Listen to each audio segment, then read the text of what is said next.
ओम श्री परमात्मने नमः। ओम वासुदेवाय नमः।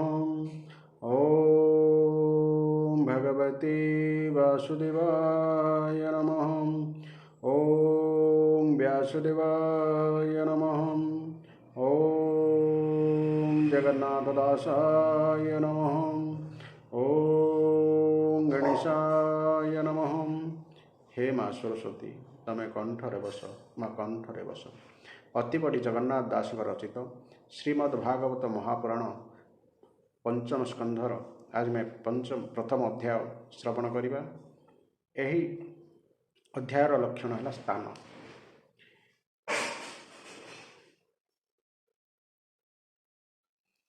एही स्कंधरे 26टी अध्याय रही। तो प्रथम अध्याय प्रियव्रत चरित्र कथा वर्णना यार प्रथम भाग में पद्यांतरी एवं द्वितीय भाग में यार व्याख्या श्रवण करवा एवं धारावाहिक भाव में शुणापी चैनल टी निश्चय सब्सक्राइब करूँ एवं फॉलो करूँ एवं प्रत्येक अध्याय प्रत्येक स्कंधर प्रत्येक अध्याय धारावाहिक भाव में आपण मैंने शुणु शुणापी चेष्टा करूँ। यह द्वारा आपणकर पाप क्षय होगा सहित अनेक धार्मिक ज्ञान बा शास्त्र ज्ञान आपणकर विकसित हो फल भवसागर बंचिबा एवं चलिबा सहज है। भागवत महापुराण 18टी पुराण मध्य सर्वसार अर्थात 18टी पुराण पढ़ा जहा एवं भागवत महापुराण पढ़ा ताहा अर्थात सर्वसार सबु ग्रंथर सार ये गोटे ग्रंथ उपलब्ध। तेणु आसतु आरंभ करवा पंचम स्कंध प्रथम अध्याय।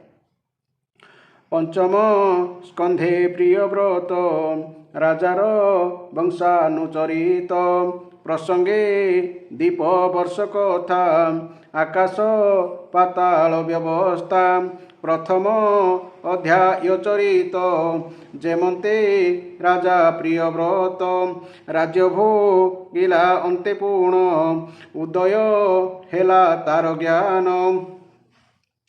परम पुरुष गोविंद ताहांक चरणारविंद तहु गई मकरंदे ताहाजे पिबंती आनंदे ताहांक चरणे बंदई पंचम स्कंधे गीत गाई। राजा परीक्षित वाच भमुनि राजा प्रियव्रत से आत्मा राम भागवत गृहेर मिला तार मन प्रारब्ध कर्म रे बंधन निश्चय मुक्त संगजार एमंत प्राणी मानकर किंपाए गृहे मन रहे भमुनि फेड़ीबा सन्देह निश्चय हत लोकंकर उत्तम श्लोके कथा सार। उत्तम श्लोक अर्थात पुण्य कीर्ति संपन्न भगवान निवृत्त चित्त से हुअन्ति से किंपा व्यर्थ आचरन्ति एमते संशय बहुत जे प्राणी गृहे मोहचित पुणिता मति कृष्ण ठारे होइला केमंत प्रकारे। श्री शुक उवाच जहा तू करी लुटी प्रश्न धन्यरा जन तो वचन उत्तम श्लोक जे गोविंद ताहांक चरणारविंद तहुओ मिह रस बोहे से रस जेबा प्राणी पिए भकत साधु सेहुजन परम हंस दिव्य ज्ञान ताहार कृष्ण कथा बिने केबे हे मन नहे आने अन्य जे गुण कथा मान इच्छा न कर इसे जन तेणु से नृप प्रियव्रत गुण रे होइला पूजित मुनिप रम भागवत नारद लोक रे विख्यात ताहांक चरण सेवारे सर्वक अलमस गला दूरे तक्षणे सत्वगुण होई ब्रह्मज्ञरे दीक्षा पाई ପିତାର ଆଜ୍ଞା ଘେନି ଶିରେ ଅବନି ପାଳନ ବିଚାରେ। ତେଣେନ ଇଚ୍ଛେ ନୃପବର ଉତ୍ତମ ସତ୍ୱ ଗୁଣ ତାର। ଅଖିଳ ଲୋକଙ୍କ ଜୀବନ ଅନାଦି ନାଥ ନିରଞ୍ଜନ। ତାହାଙ୍କ ଚରଣାର ବିନ୍ଦେ ଚିତନି ବେଶୀ ଅପ୍ରମାଦେ। ପ୍ରବୃତ ସଂସାର ବିଭାର ତହୁମ ନକୁ କରି ଦୂର। ନିଶ୍ଚୟ ଜାଣି ପରାଭବ ଇଚ୍ଛଇ ନାହିଁ ରାଜ୍ୟ ଲାଭ। ଏଥିଉ ତାରେ ଭଗବାନ ଦେବଙ୍କ ଯେ ଆଦି କାରଣ। ରାଜାର ଗୁଣ ମାନ ଘେନି ଜନକୁ ସଳେ ଆତ୍ମଜୋନି। ନିଗମ ନିଜ ଗଣ ଲଇ ଭୁବନୁ ଅଇଲେ ଗୋସାଇଁ। ଗଗନ ମଧ୍ୟେ ଚନ୍ଦ୍ର ଯେନେ ବିରାଜି ଶୋହେ ତାରା ଗଣେ। ନିର୍ମଳ ପୂଜା ଉପହାରେ ପୂଜିଲେ ତାଙ୍କୁ ବେଦବରେ। ପୂଜିଲେ ତାଙ୍କୁ ଦେବବରେ। ପଥରେ ଯୁଥ ଯୁଥ ହୋଇ ସିଦ୍ଧ ଗନ୍ଧର୍ବ ଗୀତ ଗାଇ। ଚାରଣ ମୁନିଙ୍କ ସହିତେ ଗାୟନ କଲେ ଯେଝାମତେ। ଗନ୍ଧମା ଦନଗିରି ତଳେ ଶୋଭାକ ରାଇ ବିଜେ କଲେ। ହଂସଜା ନରେ ଆଗମନ ହିରଣ୍ୟ ଗର୍ଭ ଯାର ନାମ। ସେଠାରେ ଥିଲେ ଯେ ନାରଦ ବନ୍ଦିଲେ ପିତାଙ୍କର ପାଦ। ମନୁଷ ହିତେ ନୃପବର ଆନନ୍ଦେ ଯୋଡ଼ିବେ ନିକର। ପିତାମହଙ୍କୁ ସେ ନମିଲା ଚରଣେ ଶିର ନିବେଶିଲା। ପ୍ରିୟବ୍ରତର ପୂଜା ଘେନି କୋମଳ ବାକ୍ୟେ ପଦ୍ମଯୋନି। ସଦୟେ ଚାହିଁ ବେଦବର ରାଜାଙ୍କୁ ବୋଲନ୍ତି ଉତ୍ତର। ବ୍ରହ୍ମା ଉବାଚ ହେ ପ୍ରିୟ ବ୍ରତ କହୁଁ ତୋତେ କ୍ରୋଧନ କର ତୋର ଚିତେ। ଆମ୍ଭେ ନା ରଦ ଆଦି ଯେତେ ଯା ଆଜ୍ଞା ବହୁ ଅନାୟତେ। ତପସ୍ୟା ବିଦ୍ୟା ଯୋଗ କରି ପଣ୍ଡିତ ପଣକୁ ଆଚରି। ଧର୍ମେ ବା ଅର୍ଥେ କେହୁ ଏଡ଼ି ଈଶ୍ୱର ଇଚ୍ଛାକୁ ନ ପାରି। ଜନ୍ମ ମରଣ କର୍ମେ ପାଇ ଜୀବ ଶରୀରକୁ ବହଇ। ଶୋକମ ହକୁ ନିତ୍ୟ ପାଇ ସୁଖ ଦୁଃଖକୁ ସେ ଭୁଞ୍ଜଇ। ଦୌଡ଼ି ନାସା ରନ୍ଧ୍ରେ ଦେଇ ପଶୁକୁ ଯେସ ନେ ବୁହାଇ। ଈଶ୍ୱର ବାକ୍ୟ ଗୁଣ ବଳେ ଜୀବ ଭ୍ରମଇ ଏସୟଳେ। ଦ୍ୱିପଦ ଚତୁଷ୍ପଦ ଯେତେ ସର୍ବେ ବନ୍ଧନ ସେହି ମତେ। ଈଶ୍ୱର ସୃଷ୍ଟିର କରତା ସକଳେ ତାହାଙ୍କୁ ସେବନ୍ତା। ଦୁଃଖ ସୁଖ କର୍ମ ଗୁଣରେ ଏମାନ ଘେନି ସଙ୍ଗତରେ। ସେହି ଈଶ୍ୱର ବସେ ଦେହି ଅନ୍ଧର ପ୍ରାୟ ଭ୍ରମୁ ଥାଇ। ଦେଖୁ ଦେଖୁଣ ଭ୍ରମୁ ଥାଇ ଏକଥା ମୂଢ଼ ନ ଜାଣଇ। ବିମୁକ୍ତ ହେଲେ ହେଁ ପୁରୁଷ ପ୍ରାରବ୍ଧ ଭୁଞ୍ଜଇ ଅବଶ୍ୟ। ନିଦ୍ରାକୁ ପାଇ ଯେହ୍ନେ ନରେ ସ୍ୱପ୍ନ ଦେହରେ ଭୋଗ କରି। ପ୍ରମତ୍ତ ପ୍ରାଣୀମାନଙ୍କର କେବେ ହେଁ ଭ୍ରମ ନୋହେ ଦୂର। ଲୋଭାଦି ମାନଙ୍କରେ ଯୁକ୍ତ ଯେଣୁ ସେ ହନ୍ତି ଅବିରତ। ଯେ ବୁଦ୍ଧ ଜିଣେ ଇନ୍ଦ୍ରିମାନ ତାହାର ଗୁଣ କର୍ମମାନ। ବନ୍ଧନ ନ କରେ ତାହାରେ ନିର୍ଭୟେ ଭ୍ରମେ ସେ ଗୃହରେ। ଦୁର୍ଗମ ଧ୍ୟରେ ଥାଇ ଯେହ୍ନେ ଜିଣି ପ୍ରବଳ ଶତ୍ରୁଗଣେ।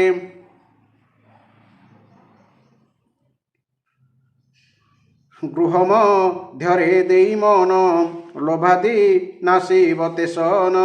ଇନ୍ଦ୍ରିୟ ଜିଣନ୍ତେ ସେ ନର ଆନନ୍ଦେ ଭ୍ରମିବ ସଂସାର। ତୁ ପଦ୍ମ ନାଭ ପଦାଶ୍ରିତ ସର୍ବସଙ୍ଗରୁ ହୋଇ ମୁକ୍ତ। କରିସ ସଂସାର ସୁଖ ଲାଭ ଅନ୍ତେ ପରମ ଗତି ଲଭ। ଶ୍ରୀ ଶୁକ ଉବାଚ ଶୁଣରା ଜନ ପରୀକ୍ଷିତ ତଦନ୍ତେ ରାଜ୍ୟ ପ୍ରିୟବ୍ରତ ବ୍ରହ୍ମାଙ୍କ ଜ୍ଞାନ ବାକ୍ୟ ଶୁଣି ଆପଣେ ଅକିଞ୍ଚନ ମାନି ମନରେ ଭାଳନ୍ତି ରାଜନ ପାଳିବି ବ୍ରହ୍ମାଙ୍କ ବଚନ ଏମନ୍ତେ ତ୍ରିଭୁବନପୁରୀ ଭଗବାନଙ୍କ ଆଜ୍ଞାକାରୀ ବିନୟେ ବ୍ରହ୍ମା ଉପଦେଶେ ସ୍ୱୀକାର କଲା ସେ ବିଶ୍ୱାସେ ନାରଦ ରାଜା ପ୍ରିୟବ୍ରତେ ପୂଜିତ ହୋଇ ଯଥୋଚିତେ ନିଶ୍ଚଳ ଆତ୍ମା ନିଜ ସ୍ଥାନେ ଗମିଲେ ଚତୁର ଆନନେ ନାରଦ ବାକ୍ୟେ ମନ ଦେଇ ମନୁଆତ୍ମଜେ ମହି ଦେଇ ବିଷମ ବିଷୟାକୁ ତେଜି ରହିଲେ ସତ୍ୱ ଗୁଣ ଭଜି ଏଥୁଅ ଅନ୍ତରେ ପୃଥିବୀରେ ନିଯୁକ୍ତ ହୋଇଲା କୁମରେ ଅଖିଳ ଜଗତ ବନ୍ଦନ ନିବେଶୀ ଭଗବାନେ ମନ ଆଦିପୁରୁଷ ପାଦ ଦୁଇ ମନନି ବେଶୀ ନିତ୍ୟ ତହିଁ ପୃଥିବୀ ପ୍ରତିପାଳନରେ ଚିତ୍ତ ସେ ଦେଲା ନିରନ୍ତରେ ଯେ ବିଶ୍ୱକର୍ମା ପ୍ରଜାପତି ତାର ଦୁହିତା ବହିଷ୍ମତି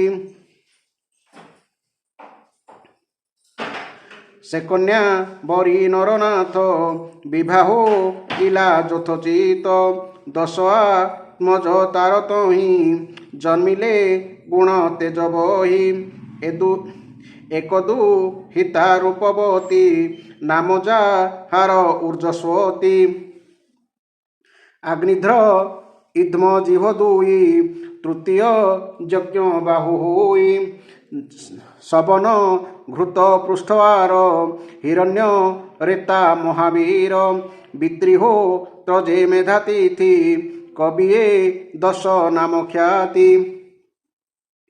ଏ ଦଶ ନାମ ପୁତ୍ରଙ୍କର ଏ ଦଶ ମଧ୍ୟରେ ତିନି ସାର ମହାବୀର କବି ଶବନ ଊର୍ଦ୍ଧ୍ୱରେ ତାଏ ତିନି ଜଣ ପରମ ହଂସ ଦୀକ୍ଷା ଧରି ସକଳ ଚେଷ୍ଟା ପରିହରି ସର୍ବଜୀବରେ କୃପାମୟ ଶ୍ରୀବାସୁ ଦେବେ କରିଲୟ ଭୟାରତ ପ୍ରାଣୀଙ୍କର ଶରଣ ରକ୍ଷଣ ଶ୍ରୀଧର ସେ ପଦ୍ମ ପାଦ ଆଶୟରୁ ନିରତେ ନାମ କୀର୍ତ୍ତନରୁ ପରମ ଭକ୍ତି ପ୍ରଭାବରେ ଦୟାବ ହିଲେ ପ୍ରାଣୀଠାରେ ଭାବେନି ନିର୍ମଳ ଚିତ୍ତ ହୋଇ ହରିଷ ସର୍ବଭୂତେ ଦେଖଇ ସେ ମହାପ୍ରଭୁ ନାରାୟଣେ ନିତ୍ୟ ଭୋଜିଲେ ଦାସପଣେ ଦ୍ୱିତୀୟ ପତ୍ନୀ ଗର୍ଭେ ତାର ହୋଇଲେ ତିନି ଯେ କୁମର ଉତ୍ତମ ତାମସ୍ୟରୈବତ ମନୁରେ ହୋଇଲେ ବିଖ୍ୟାତ ଏମନ୍ତ ପୁତ୍ର ମାନ ଘେନି ସେ ରାଜା ଚିରକାଳ ପୁଣି ସୁବାହୁ ବଳ ବୀର୍ଯ୍ୟ ଧରି ପୃଥିବୀ ନିଷ୍କଣ୍ଟକ କରି ସେ ରାଜା ପୁରୁଷାର୍ଥ କରି ଧର୍ମ ପଥକୁ ଆଚରି ସେ ରାଜା ପତ୍ନୀର ବିଷୟେ ପ୍ରତିଦିବସ ସ୍ନେହ ବହେ ସେ ପତ୍ନୀ ନବ ଯୌବନେ ମନ୍ଦହାସ ଅବଲୋକନେ ବିହାର ତାର ସଙ୍ଗେ କରି ତାବସ ନହେ ଦଣ୍ଡଧାରୀ ବିବିଧ କ୍ରୀଡ଼ା ନାନା ରଙ୍ଗେ ଦିନହ ରହି ତାର ସଙ୍ଗେ ଏମନ୍ତେ ରାଜା ପ୍ରିୟବ୍ରତ ରାଜ୍ୟପାଳନେ ହେଲା ରତ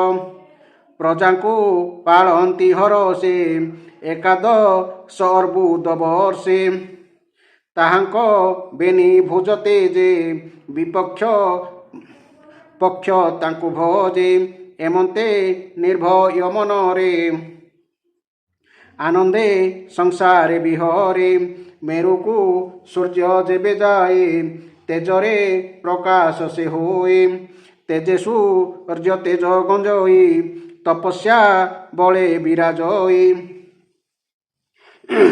ଆରୋହୀ ଜ୍ୟୋତିର୍ମୟ ରଥେ প্রকাশ করাইবা অতি রজনী দিবসে ভ্রমই দ্বিতীয় সূর্য প্রায় হই এমন্ত জানি বেদপতি আসিমি লীলে তারকতি সস্নেহে কহে বেদবর এ নহে তুম্ভ অধিকার সে রাজা রথ চক্রিকার হইলা যেতে কবিস্তার তেণু স পত সিন্ধু হেলা পৃথিবী সাত ভাগ কলা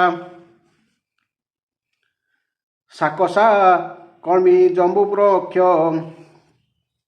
সাকসা জ্মଳି বঙ্গু সাকসা জ্মଳି জম্বু প্লক্ষ কুশপু ସ୍କର ଆଉ କ୍ରଞ୍ଚ ଏପରି ସପ୍ତ ଦିଶ ହେଲା ଏପରି ସପ୍ତ ଦୀପ ହେଲା ସେ ରାଜା ଆନନ୍ଦେ ବୁଡ଼ିଲା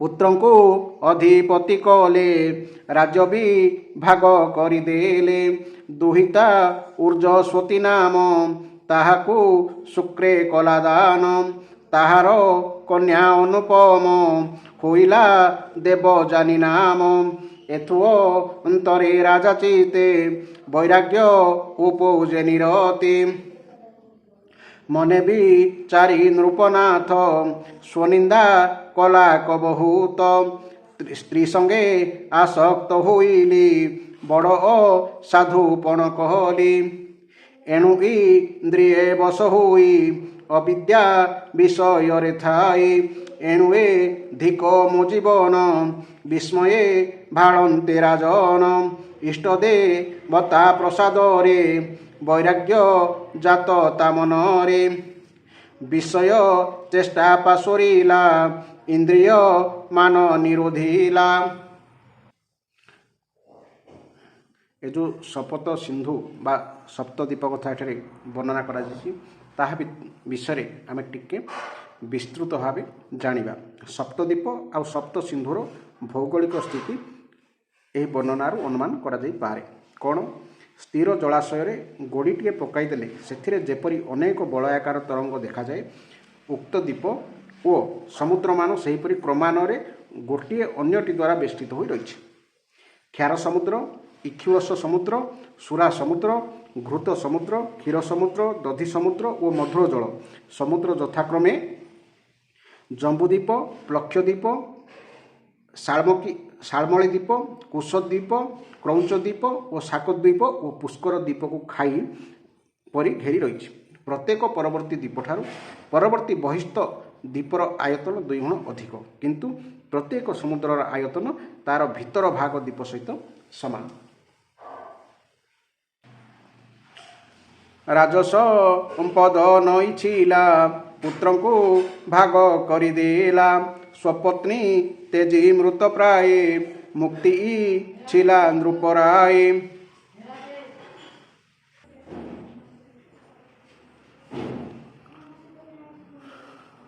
ମହାନୁଭବ ଭଗବାନ ନାରଦ ବ୍ରହ୍ମାର ନନ୍ଦନ ତାହାଙ୍କ ପଥ ଆଶ୍ରେ କଲା ନିଶ୍ଚୟେ ନିବୃତ ହୋଇଲା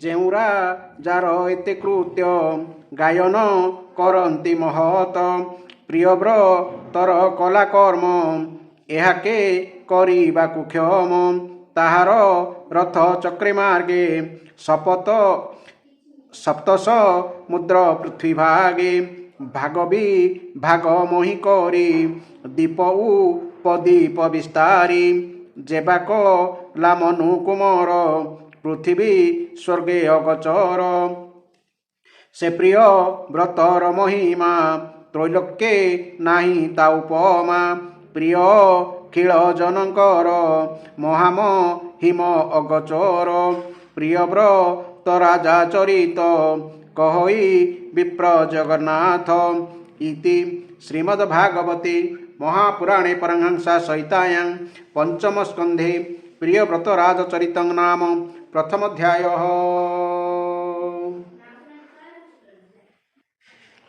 ବର୍ତ୍ତମାନ ଏହି ଅଧ୍ୟାୟର ଆମେ ବ୍ୟାଖ୍ୟା ଶୁଣିବା ଏକ ସୁନ୍ଦର ଅଧ୍ୟାୟ ଭଲ ଭାବରେ ଏହାକୁ ଶୁଣିଲେ यार सारतत्व कथा यह अध्याय आम पाइपर। यही अध्यायटी प्रियव्रत राजा चरित्र कथा एठारे वर्णना कर। राजा परीक्षित पचारे, हे मुनिवर, महाराज प्रियव्रत तो बड़ भगवत भक्त और आत्माराम थिले। तांकर गृहस्थाश्रम प्रति रुचि आसीगला किपरि? सेथिरे छंदी होइगले तो मनुष्य निजर स्वरूप को मध्य भूली जाए एवं कर्मबंधन में बांधी हो जाए। हे विप्रवर, तांको परि अनासक्त महापुरुष एपरि भाव गृहस्थाश्रम आत्महरा होइजिबा तो कदापि उचित नथिला। ता छड़ा यह निसंदेह जे पुण्यकीर्ति श्रीहरि चरण में शीतल छायर आश्रय नहीं जहाँकर चित्त शांत हो जाए से आउ कुटुंब आदि आसक्त होती ना। हे ब्रह्मण, यह मो मनर विराट संशय सृष्टि करिछि।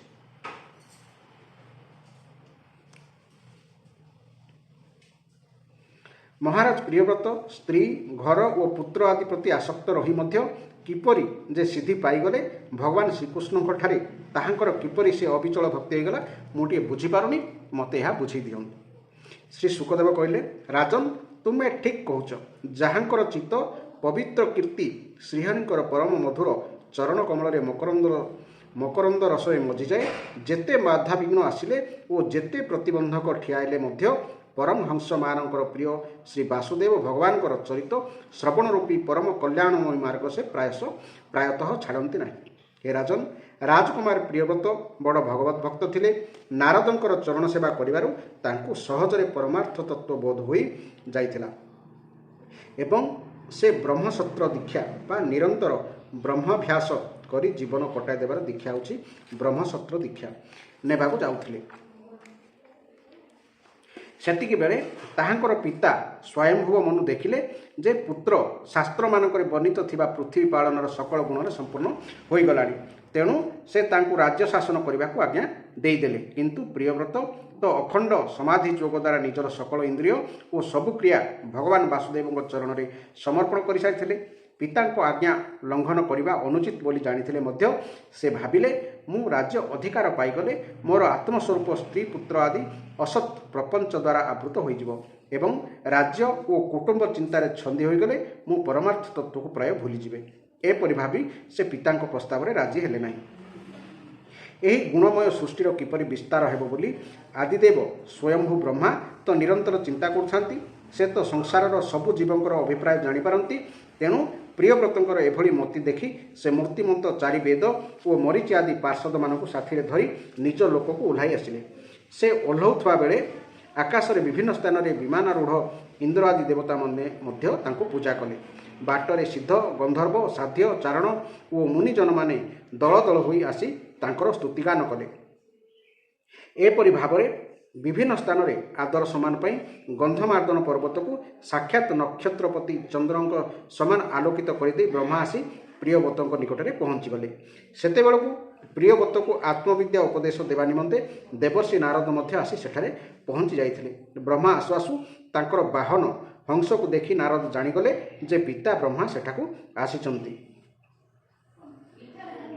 तेणु स्वयंभुव मनु और प्रियव्रत सहित से मध्य ठियाई पड़े एवं समस्ते हाथ जोड़ी ब्रह्मा को प्रणाम कले। हे परीक्षित, नारद ब्रह्मा को अनेक प्रकार पूजा कले एवं मधुर वाक्य तांकर गुणगान करी ताहांको अवतार उत्कृष्टता वर्णना कले। तापर आदिपुरुष भगवान ब्रह्मा प्रियव्रत को स्मितहासपूर्वक सदय दृष्टि चाहि कहले। ब्रह्मा कहले, पुत्र मु तुमको सत्य सिद्धांत शुणाउछि, मन देई शुण। श्रीहरि होउछंती अप्रमेय, ताहांकु कौनसी प्रकार दोष दृष्टि देखिबा अनुचित। केवल तुमे जान मु महादेव तुमर पिता स्वयंभुव मनु एवं तुमर एही गुरु महर्षि नारद मध्य श्रीहरिंकर आज्ञा पालन करने को बाध्य होउछंती। ସେହି ପ୍ରଭୁଙ୍କର ବିଧାନକୁ କୌଣସି ବି ଦେହଧାରୀ ତପବଳ, ବିଦ୍ୟାବଳ, ଯୋଗବଳ, ବୁଦ୍ଧିବଳ, ଅର୍ଥବଳ ଓ ଧର୍ମବଳରେ ନିଜେ ଅମାନ୍ୟ କରିପାରିବେ ନାହିଁ କିମ୍ବା ଅନ୍ୟ କାହାର ସାହାଯ୍ୟ ନେଇ ମଧ୍ୟ ଅମାନ୍ୟ କରିପାରିବେ ନାହିଁ। ବାପା, सकल जीव जन्म मरण शोक मोह भय सुख दुख भोग करने निमंते ସେହି अव्यक्त ईश्वर प्रदत्त शरीर धारण करती। बच्छ नाकरे दौड़ी बंधा हो जाइथवा पशु जेपरी मनुष्यर बोझ बुहे आमे सेहीपरि परमात्मांकर वेदवाणी रूपी मोटा दौड़ी रे संलग्न सत्वादि गुण सात्विक आदि कर्म एवं ब्राह्मण आदि वाक्य रूपी शक्त डोर बांधि हुई परमात्मा इच्छा अनुसार कर्म लगी रहीछु एवं सही कर्म द्वारा तांकु पूजा करूछु। आमर गुण और कर्म अनुसार प्रभु आमको जो जनी पकाई देइछंती ताहा ग्रहण करी सही जेपरि व्यवस्था करुछंती से जेपरि व्यवस्था करुछंती तद अनुसार आमे सुख और दुख भोगी चलीछु। आखि थिबा लोक अंध को जो आड़े टाणे अंध से आड़े जाए आमे ठीक सेहीपरि प्रभु को इच्छा को अनुसरण करुछु। निद भांगी जावा परे मध्य स्वप्न रे देखिथिबा पदार्थर स्मृति मात्र रही परी मुक्त पुरुष भी अभिमान शून्य भाव में प्रारब्ध भोग करी भगवान इच्छा अनुसार शरीर धारण करती किंतु जो भली कर्म कले और जो वासना पोषण कले पुनर्जन्म हुए से आउ जेपरी कर्म करती नहीं कि विषय वासना पोषण करती नहीं। जो माने इंद्रिय परवश से माने वन में बुली बुली जीवन काटिले भी सेमानकर जन्म मृत्यु भय लगी रहे कारण मन वो पंच इंद्रियों को जदि जय करा न जाए तेबे सही षड़रिपु निरंतर जीव को आक्रमण करी चलती। जो पुरुष इंद्रिय मान को जय करी आत्मा रे रमण करती गृहस्थाश्रम तांकर की क्षति होगा करि पारिबो। जे षड़रिपु को जय करने को चाहती से प्रथमे गृहस्थाश्रम रे रही सही इंद्रिय रूपी शत्रु मानक भल भावे निरोध करने सहित सेमानकु वश करने को जत्न करने आवश्यक। राजा जदि निजर दुर्ग भितर सुरक्षित रही शत्रु विरोध में लड़ती तेबे से प्रबल शत्रु को भी जय करिपारନ୍ତି। तेणु एही रूप मानकर बल क्षीण हो तेणिक विद्वान पुरुष इच्छा अनुसार विचरण करें। यद्यपि तुमे श्री कमलनाभ भगवान चरण कमल रूपी दुर्गर आश्रय रही सही षड़रिपु को जय कर सारिछ तथापि प्रथमे सही पुराण पुरुषों प्रदत्त राज्य भोग कर तापरे निसंग होई निजर आत्मस्वरूप स्थित हो। श्री सुखदेव कहले त्रिलोकर गुरु ब्रह्मा एपरी कहिबार परम भागवत प्रियवत नम्रतार सहित नतमस्तक होई यथा आज्ञा बोली कहले एवं आदर पूर्वक ब्रह्मा आदर आदेश शिरोधार्य कले। स्वयंभुव मनु प्रसन्न होई भगवान ब्रह्मा को विधिवत पूजा कले।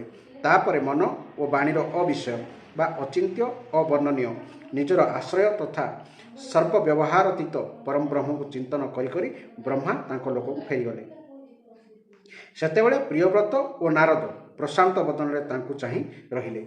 ब्रह्मांक कृपार मनुकर मनोरथ पूर्ण हो से देवश्री नारद आज्ञा नहीं पुत्र प्रियव्रत को समग्र भूमंडल रक्षाभार समर्पी देले एवं विषय रूपी विषाक्त जल पूर्ण गृहस्थाश्रम रूपी दुस्तर जलाशयर भोगेच्छार निवृत्त होगले। एथर पृथ्वीपति महाराज प्रियव्रत भगवान इच्छा राज्य शासन कार्य लगिगले। से समग्र जगत को कर्मबंधन मुक्त कर आदि पुरुष भगवान चरण जुगल को निरंतर ध्यान करुथारु ताहांकर राग आदि सकल मल नष्ट हो जाइथिला। हृदय मध्य अत्यंत शुद्ध हो जाइथिला। तथापि बड़मानकर सम्मान रक्षा करी से पृथ्वी शासन करने को लगिले। किछि दिन परे से प्रजापति विश्वकर्मा कन्या बहिष्मती को विवाह कले अर्थात स्वयंभुव मनुंक पुत्र प्रियव्रत ब्रह्मा दुहिता बहिष्मती को विवाह कले। तांको गर्भरु प्रियव्रतंकर 10टी पुत्र जन्म हेले। सही पुत्र माने समस्ते पितांक परि सुशील गुणवान कर्मनिष्ठ रूपवान और पराक्रमी थिले। ताहांकर कनिष्ठतम संतति रूपे ऊर्जसती नामनी गोटी कन्या जन्म हैला अर्थात तांको झियो। प्रियव्रतंकर 10 पुत्रंकर नाम थिला अग्निध्र इध्मजीव यज्ञबाहु महावीर हिरण्यचेता घृतपृष्ठ सवन मेधातिथि बीतिहोत्र एवं कवि यही सब नाम होउछि अग्निंकर मध्य नाम।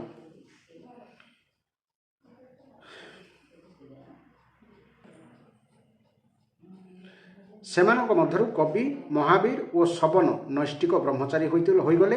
सेमाने बाल्यावस्थार ही आत्मविद्या अभ्यास करी शेष में सन्यास सम ग्रहण कले। सही निवृत्ति परायण महर्षि माने सन्यास समरे रही सकल जीवंकर अधिष्ठान तथा भवबंधन प्रति भयभीत होउथवा लोकमानकर आश्रयदाता भगवान वासुदेवंकर परम सुंदर चरणार बिंद को निरंतर चिंतन कले। ताफल सेमानक जो अखंड और श्रेष्ठ भक्ति जोग प्राप्त हैला सेथिरे सेमानकर अंतकरण सर्वदा शुद्ध होइगला। सही अंतकरण रे श्री भगवान आविर्भूत हेले। शेष में देह आदि उपाधि निवृत्त होइगला। ଏବଂ ସେମାନଙ୍କର ଆତ୍ମା ସକଳ ଜୀବଙ୍କର ଆତ୍ମଭୂତ ସର୍ବାନ୍ତଜାମୀ ପରମାତ୍ମା ଠାରେ ଅଭିନ୍ନ ଭାବରେ ଏକୀଭୂତ ହୋଇଗଲା। ମହାରାଜ ପ୍ରିୟବ୍ରତଙ୍କର ଦ୍ୱିତୀୟ ପତ୍ନୀଙ୍କ ଗର୍ଭରୁ ଉତ୍ତମ, ତାମସ ଓ ରୈବତ ନାମକ ତିନି ପୁତ୍ର ଜନ୍ମ ହେଲେ। ମହାରାଜ ପ୍ରିୟବ୍ରତଙ୍କର ଦ୍ୱିତୀୟ ପତ୍ନୀ ଥିଲେ, ତାଙ୍କ ଗର୍ଭରୁ ଉତ୍ତମ, ତାମସ ଓ ରୈବତ ନାମକ ତିନି ପୁତ୍ର ଜନ୍ମ ହେଲେ। ସେମାନଙ୍କ ନାମ ଅନୁସାରେ ହୋଇଥିବା ମନନ୍ତରର ଅଧିପତି ହେଲେ।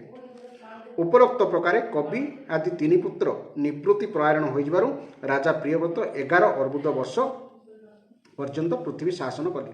ସେ ଯେତେବେଳେ ନିଜର ଅଖଣ୍ଡ ପୁରୁଷାର୍ଥମୟୀ ବୀର୍ଯ୍ୟଶାଳିନୀ ଭୁଜଦ୍ୱୟରେ ଧନୁର ଗୁଣ ଟାଣି ଟଙ୍କାର କରୁଥିଲେ, ତାହା ଶୁଣି ଧର୍ମଦ୍ରୋହୀମାନେ ଭୟରେ ଥରହର ହୋଇ କେଉଁଆଡ଼େ ଯେ ଲୁଚି ଯାଉଥିଲେ ତାହା ପତ୍ତା ମିଳୁନଥିଲା।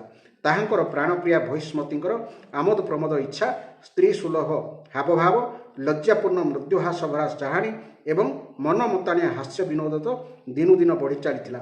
ତା ଫଳରେ ମହାମନା ପ୍ରିୟବ୍ରତ ବିବେକହୀନ ବ୍ୟକ୍ତ ପରି ଆତ୍ମବିସ୍ମୃତ ହୋଇଯାଇ ସକଳ ବିଷୟ ଉପଭୋଗ କଲେ। କିନ୍ତୁ ତାହାଙ୍କର ଆତ୍ମସ୍ୱରୂପରେ ଦୃଢ଼ ସ୍ଥିତି ରହିଥିବାରୁ ବାସ୍ତବରେ ସେ ସବୁର ଆସକ୍ତ ନଥିଲେ।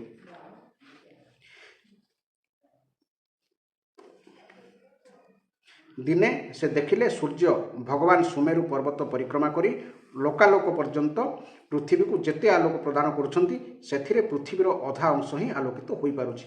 ଅବଶିଷ୍ଟ ଅଧକ ଅନ୍ଧକାରରେ ରହୁଛି। ସେହି ଅଧକରେ ରାତି ହେଉଛି। ସେ ଏହି ବ୍ୟବସ୍ଥାକୁ ପସନ୍ଦ କଲେ ନାହିଁ। ତେଣୁ ସଂକଳ୍ପ କରି କହିଲେ, ମୁଁ ରାତିକୁ ବି ଦିନ କରିଦେବି। ଭଗବାନଙ୍କୁ ଉପାସନା କରି ତାହାଙ୍କର ଅଲୌକିକ ପ୍ରଭାବ ତ ବହୁତ ବଢ଼ିଯାଇଥିଲା। ତେଣୁ ଏପରି ସଂକଳ୍ପ କରି ସେ ସୂର୍ଯ୍ୟଙ୍କ ରଥ ପରି ଗୋଟିଏ ବେଗବାନ ଜ୍ୟୋତିର୍ମୟ ରଥରେ ବିରାଜମାନ ହେଲେ ଏବଂ ଦ୍ୱିତୀୟ ସୂର୍ଯ୍ୟ ପରି ସୂର୍ଯ୍ୟଙ୍କ ପଛରେ ରଥ ଚଳାଇ ପୃଥିବୀକୁ 7 ଥର ପରିକ୍ରମା କଲେ। ସେହି 7 ଥର ପରିକ୍ରମା ବେଳେ ତାଙ୍କ ରଥ ଚକ ଦ୍ୱାରା ଯେଉଁ ଗୋହି ଖୋଳି ହୋଇଗଲା, ତାହା 7 ସମୁଦ୍ର ହୋଇଗଲା ଏବଂ ତାପରେ ପୃଥିବୀ 7 ଭାଗ ହୋଇ ସେଥିରେ 7ଟି ଦ୍ୱୀପ ସୃଷ୍ଟି ହୋଇଗଲା। ସେହି 7ଟି ଦ୍ୱୀପର ନାମ ଛୋଟରୁ ବଡ଼ କ୍ରମରେ ହେଲା ଜମ୍ବୁ, ପ୍ଲକ୍ଷ, ଶାଳମଳି, କୁଶ, କ୍ରୌଞ୍ଚ, ଶାକ ଓ ପୁଷ୍କର ଦ୍ୱୀପ। ପ୍ରତ୍ୟେକ ଦ୍ୱୀପ ତାର ପୂର୍ବବର୍ତ୍ତୀ ଦ୍ୱୀପର 2 ଗୁଣ ଆକାର ବିଶିଷ୍ଟ ଥିଲା ଏବଂ ତାହାର ଅଭ୍ୟନ୍ତର ସମୁଦ୍ରକୁ ଚତୁର୍ଦିଗରୁ ଘେରି ରହିଥିଲା। ସେହି 7 ସମୁଦ୍ର ଯଥାକ୍ରମେ ଲବଣାକ୍ତ, ଇକ୍ଷୁରସ, ମଦିରା, ଘୃତ, ଦୁଧ, ଦଧିମଣ୍ଡ ବା ଘୋଳ ଦହି ଏବଂ ମଧୁର ଜଳରେ ପୂର୍ଣ୍ଣ ହୋଇଗଲା। ସମୁଦ୍ର ଗୁଡ଼ିକ 7 ଦ୍ୱୀପର ଗଡ଼ ଖାଇ ପରି ରହିଥିଲା ଏବଂ ସେସବୁର ଆକାର ପ୍ରାୟତଃ ଭିତର ଦ୍ୱୀପର ଆକାର ସହିତ ସମାନ ଥିଲା। ବହିଷ୍ମତୀ ପତି ମହାରାଜ ପ୍ରିୟବ୍ରତ ନିଜର ଅନୁଗତ 7 ପୁତ୍ର ଅଗ୍ନିଧ୍ର, ଇଦ୍ମଜିହ୍ୱ, ଯଜ୍ଞବାହୁ, ହିରଣ୍ୟରେତା, ଘୃତପୃଷ୍ଠ, ମେଧାତିଥି ଓ ବିତ୍ତିହୋତ୍ରଙ୍କୁ ଯଥାକ୍ରମେ ସେହି ଜମ୍ବୁ ଆଦି 7 ଦ୍ୱୀପର ରାଜା କରିଦେଲେ। ସେ ନିଜର କନ୍ୟା ଉର୍ଜ୍ଜସତୀଙ୍କ ବିବାହ ଶୁକ୍ରାଚାର୍ଯ୍ୟଙ୍କ ସହିତ କରାଇଦେଲେ। ତାଙ୍କ ଗର୍ଭରୁ ଶୁକ୍ରକନ୍ୟା ଦେବଯାନୀ ଜନ୍ମ ହୋଇଥିଲେ। ହେ ରାଜନ୍, ଭଗବତ୍ ଚରଣବିନ୍ଦର ପ୍ରଭାବରେ ଯେଉଁମାନେ ଶରୀରରେ କ୍ଷୁଧା, ତୃଷ୍ଣା, ଶୋକ, ମୋହ ଓ ଜରାମୃତ୍ୟୁ ଏହି 6ଟି ଗୁଣକୁ ଅଥବା ମନ ସମେତ ଷଡ଼ ଇନ୍ଦ୍ରିୟକୁ ଜୟ କରିସାରିଛନ୍ତି, ସେହି ଭଗବତ୍ ଭକ୍ତମାନଙ୍କ ଦ୍ୱାରା ଏପରି ପୁରୁଷାର୍ଥ ସାଧନ ହୋଇପାରିବା କୌଣସି ଆଶ୍ଚର୍ଯ୍ୟର ବିଷୟ ନୁହେଁ। କାରଣ ବର୍ଣ୍ଣ ବହିଷ୍କୃତ ଚାଣ୍ଡାଳ ଆଦି ନୀଚ ଜନିର ମନୁଷ୍ୟ ମଧ୍ୟ କେବଳ ଥରଟିଏ ଭଗବାନଙ୍କ ନାମ ଉଚ୍ଚାରଣ କରିଦେଲେ ତତ୍କାଳ ସଂସାର ବନ୍ଧନରୁ ମୁକ୍ତ ହୋଇଯାଆନ୍ତି। ଏପରି ଅତୁଳନୀୟ ବଳଶାଳୀ ପରାକ୍ରମୀ ମହାରାଜ ପ୍ରିୟବ୍ରତ ଦେବର୍ଷି ନାରଦଙ୍କ ଚରଣରେ ଶରଣ ନେଇ ମଧ୍ୟ ଦୈବବଶତଃ ନିଜେ ପ୍ରପଞ୍ଚ ଜାଲରେ ପଡ଼ିଯାଇଥିବାର ଅନୁଭବ କରି ଅତ୍ୟନ୍ତ ଦୁଃଖିତ ହେଲେ। ତାଙ୍କ ମନରେ ବୈରାଗ୍ୟ ଉଦୟ ହେଲା। ସେ ମନେ ମନେ କହିବାକୁ ଲାଗିଲେ, ହାୟ, ବିରାଟ ବଡ଼ ଭୁଲ ହୋଇଗଲା। ମୋର ବିଷୟ ଲୋଲୁପ ଇନ୍ଦ୍ରିୟମାନେ ମୋତେ ଏହି ଅବିଦ୍ୟାଜନିତ ବିଶ୍ୱରୂପୀ ଅନ୍ଧକୂପରେ ପକାଇଦେଲେ। ବାସ୍, ବହୁତ ହୋଇଗଲା। ହାୟ, ମୁଁ ସ୍ତ୍ରୀର କ୍ରୀଡ଼ାମୋଗ ପାଲଟିଗଲି। ସେ ମୋତେ ମାଙ୍କଡ଼ ପରି ନ ଚାହିଁଲା। ମୋତେ ଧିକ୍ ଧିକ୍। ଏପରି ଭାବରେ ସେ ନିଜକୁ ବହୁତ ଭର୍ତ୍ସନା କଲେ। ପରମରାଧ୍ୟ ଶ୍ରୀହରିଙ୍କ କୃପାରୁ ତାହାଙ୍କର ବିବେକ ଜାଗ୍ରତ ହୋଇଗଲା। ସେ ସମଗ୍ର ପୃଥିବୀକୁ ନିଜର ଅନୁଗତ ପୁତ୍ରମାନଙ୍କ ମଧ୍ୟରେ ଯଥାଯୋଗ୍ୟ ବାଣ୍ଟିଦେଲେ ଏବଂ ଯାହାଙ୍କ ସହିତ ସେ ନାନା ପ୍ରକାର ବିଳାସ ଭୋଗ କରିଥିଲେ, ନିଜର ସେହି ରାଜରାଣୀଙ୍କୁ ସେ ସାମ୍ରାଜ୍ୟ ଲକ୍ଷ୍ମୀଙ୍କୁ ମୁର୍ଦାର ପ୍ରତି ଆସକ୍ତି ପରିତ୍ୟାଗ କରିବା ପରି ତ୍ୟାଗ କରିଦେଲେ। ହୃଦୟରେ ବୈରାଗ୍ୟ ଧାରଣ କରି ଭଗବାନଙ୍କର ଲୀଳା ସ୍ମରଣ କରି କରି ତାହାରି ପ୍ରଭାବରେ ସେ ପୁନର୍ବାର ଶ୍ରୀ ନାରଦଙ୍କ ପ୍ରଦର୍ଶିତ ମାର୍ଗ ଅନୁସରଣ କରିବାକୁ ଲାଗିଲେ। ମହାରାଜ ପ୍ରିୟବ୍ରତଙ୍କ ବିଷୟରେ ନିମ୍ନୋକ୍ତ ଲୋକାକ୍ତିଟି ପ୍ରସିଦ୍ଧ। ରାଜା ପ୍ରିୟବ୍ରତ ଯେଉଁ କର୍ମ କରିଗଲେ ତାହା ଏକମାତ୍ର ସର୍ବଶକ୍ତିମାନ ଭଗବାନଙ୍କ ବ୍ୟତୀତ ଆଉ କିଏ ଅବା କରିପାରିବ। ରାତ୍ରିର ଅନ୍ଧକାର ହଟାଇ ଦେବା ନିମନ୍ତେ ନିଜ ରଥ ଚଳାଇ ରଥ ଚକଦା ସେ ଏପରି ଗୋହି ଖୋଳିଦେଲେ ଯେ ସେଥିରେ 7 ସମୁଦ୍ର ସୃଷ୍ଟି ହୋଇଗଲା। ପ୍ରାଣୀମାନେ ନିର୍ବିବାଦରେ ଚଳିବା ନିମନ୍ତେ ପୃଥିବୀକୁ 7ଟି ଦ୍ୱୀପରେ ପରିଣତ କରିଦେଇ ସେସବୁର ପୃଥକ ପୃଥକ ନଦୀ, ପର୍ବତ ଓ ବନ ଆଦିରେ ସୀମା ନିର୍ଦ୍ଧାରଣ କରିଦେଲେ। ସେ ଥିଲେ ଭଗବତ ଭକ୍ତ ନାରଦ ଆଦିଙ୍କର ପ୍ରେମୀ ଭକ୍ତ। ସେ ପାତାଳ ଲୋକର, ଦେବଲୋକର, ମୃତ୍ୟୁଲୋକର ତଥା କର୍ମ ଓ ଯୋଗର ଶକ୍ତିରୁ ପ୍ରାୟ ଐଶ୍ୱର୍ଯ୍ୟକୁ ମଧ୍ୟ ନରକ ତୁଲ୍ୟ ତୁଚ୍ଛ ମଣୁଥିଲେ।